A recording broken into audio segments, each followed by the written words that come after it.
Lover के जाने ला यूपी बिहार। केहू कहे अपराधी केहू कहे रंगदार तोरा लवर के जाने ला यूपी बिहार।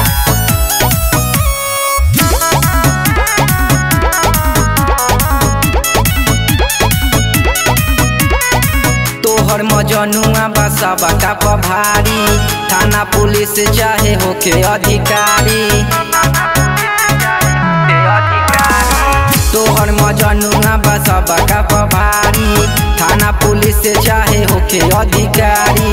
24 घंटा एनी टाइम लोड रहे हथियार।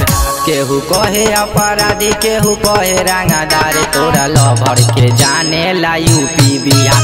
केहू कहे अपराधी केहू कहे रंगदार तोरा लवर के जाने ला यूपी बिहार। तोरा लवर के जाने ला UP Bihar. Music by Manish Tiwari. Recording studio के बाई हमा बोली मार दे हम गोली। जिला जवार तो जाने ला हमके गुंडा कहेला टोली।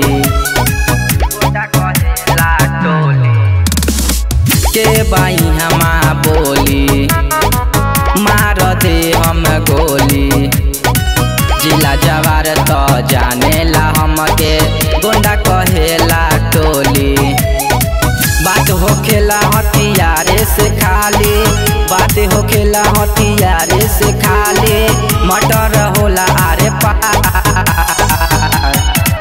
केहू कहे अपराधी केहू कहे रंगदार तोरा लवर के जाने ला यूपी बिहार। केहू कहे अपराधी केहू कहे रंगदार तोरा लवर के जाने ला UP Bihar. Music by Manish Tiwari.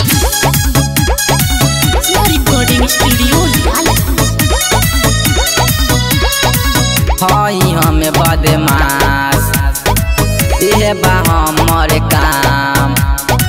बड़ बड़ नेता विधायक के आगे चलेला सनिया के नाम।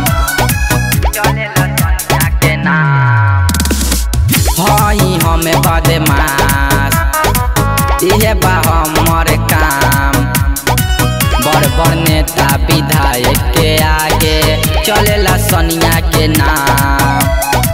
अमरेश कृष्णा के नमवे बकाफी अमरेश कृष्णा के नमवे बकाफी। दबंगे हवे तोहर यार।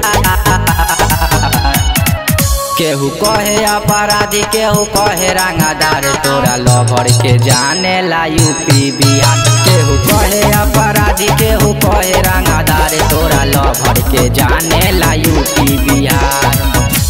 Recording studio Lalganj.